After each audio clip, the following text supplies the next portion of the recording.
regardez devant quoi je suis là. Je les ai tellement vus longtemps à la télé. Ça, c'est les gardiens de la culture de Tiwanaku. Depuis la nuit des temps, hein, les gens, ils avaient déjà des croyances sur des choses qu'on voit pas. Bon, du coup, là, on va visiter le site archéologique des Tiwanaku. C'était un peuple avant les Incas. Et vers 1200 après Jésus-Christ, ils ont été éteints. Je sais pas où ils ont passé. En fait, on va essayer de comprendre pourquoi ils ont été éteints. Et vous savez un truc intéressant, c'est que Nikola Tesla a dit, si vous voulez comprendre le secret de l'univers, il faut comprendre les fréquences. Si vous comprenez les fréquences, les vibrations, les énergies, vous comprenez le secret de l'univers. Et c'est fou que nous, actuellement, notre civilisation, on est complètement déconnecté de tout ça. Et regardez avant, ils avaient rien, voilà. Ils avaient des pierres, ils avaient des métaux. Et regardez comme ils étaient connectés au soleil, aux planètes. Ils ressentaient 1000 fois plus les énergies que nous. Là, il y a la pyramide à 7 étages. Et en fait, ils ont construit cette pyramide uniquement pour parler avec les dieux.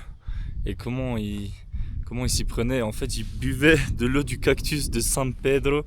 Et c'est un truc hallucinogène. Et ils étaient en transe. Et là, ils voyaient leur dieu. Voilà, c'est assez intéressant.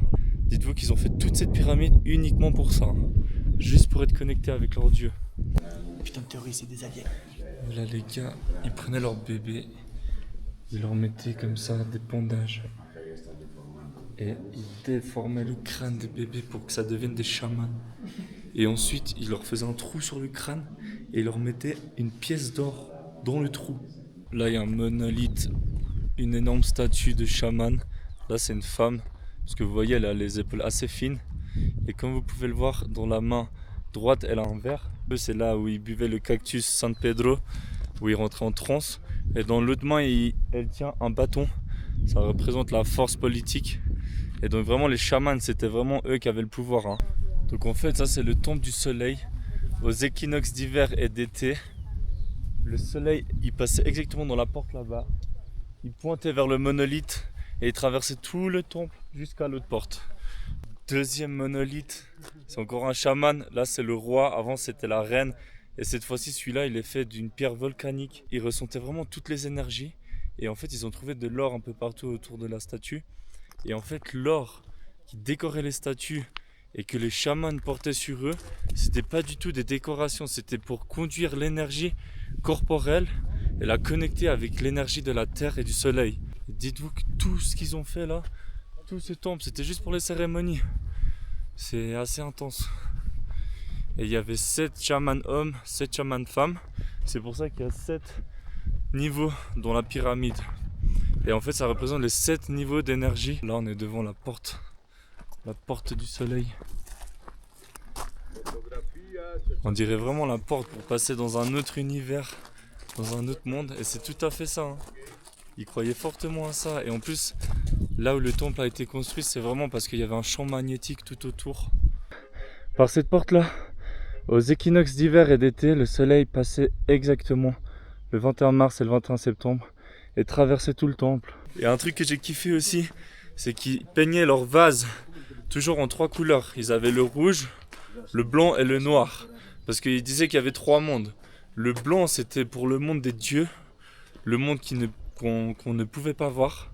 Le rouge, c'était pour le monde qu'on pouvait toucher. Je pense que ça représente le sang. Hein.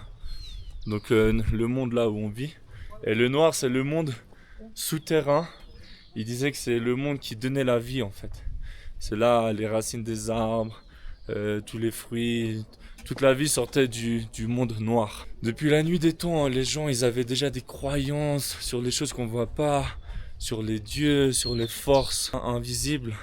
Les gars, maintenant on va parler des hommes et des femmes. C'est tellement intéressant. Donc ça c'est la porte du soleil.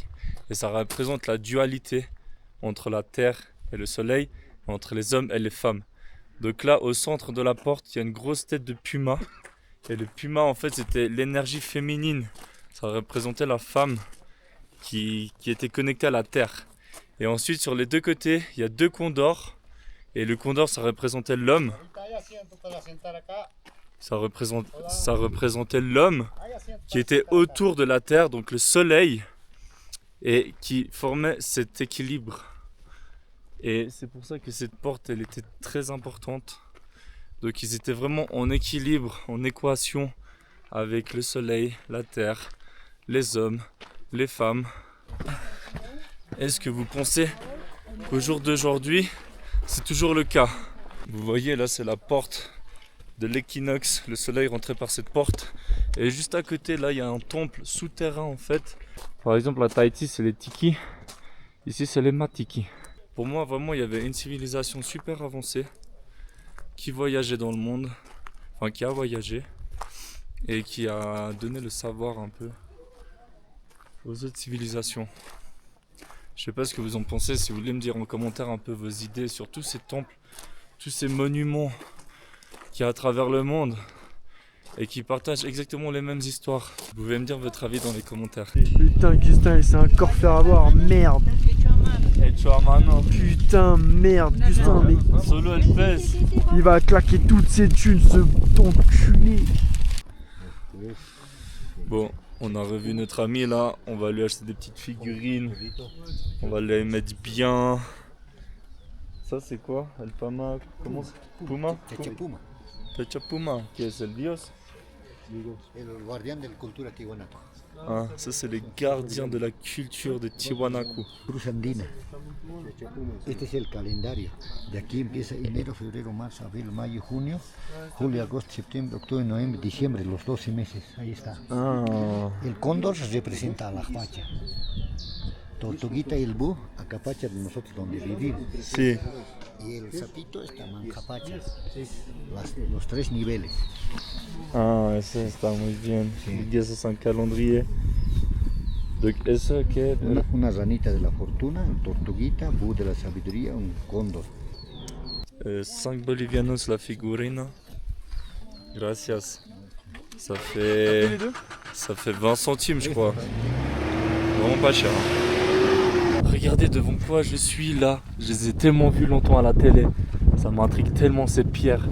Regardez la perfection. Elles sont vraiment coupées. C'est vraiment des formes impossibles à reproduire de nos jours. Vous voyez, même là-dedans à l'intérieur. En plus, ça sert à rien ces coupes. C'est ça le pire. Et regardez-moi ces énormes pierres qui font 130 tonnes et qui viennent de cette montagne là-bas tout au fond. Donc, il y a plusieurs théories. Une des théories disent qu'ils ont fait une énorme rampe avec de l'eau pour faire glisser les pierres. Ça, j'y crois pas. Et une deuxième théorie, c'est qu'ils ont fait une sorte de ciment avec des moules. Et que ça, ce serait en fait du ciment. J'y crois à moitié. Et la troisième théorie, d'avoir taillé ça avec des outils en fer, ça, j'y crois pas du tout. Pour moi, là, il y a quelque chose qu'on n'a pas encore compris. Peut-être qu'ils étaient encore plus avancés que nous. Regardez-moi ça. C'est des formes impossibles à reproduire. Et là, vous voyez qu'ils faisaient des clés en bronze pour maintenir les deux pierres ensemble. Et chaque petite clé comme ça tenait 5000 kilos. Te has olvidado. ¿El qué? Estaba envolviendo a un lado. C'est. Purée les gars, la dame, je lui avais acheté des petites statuettes et des colliers. Et elle avait oublié de les mettre dans le sac. Elle a couru genre je sais pas combien de kilomètres pour me ramener ce que j'avais oublié. Vraiment les gens ici ils sont trop gentils. Et regardez la forme du collier en fait. C'est la forme du temple. Et en fait c'est le calendrier des Tiwanaku. Ça représente tous les mois de l'année. Le soleil, la terre, tout ça. Abonnez-vous pour ne pas rater la vidéo de demain et d'après-demain. Et dites-moi dans les commentaires ce que vous avez comme théorie vous. Si c'est des aliens. Si c'est juste que les gens ils étaient trop intelligents, s'ils ont fait du ciment, s'ils avaient des lasers, dites-moi ce que vous en pensez. Je vous embrasse.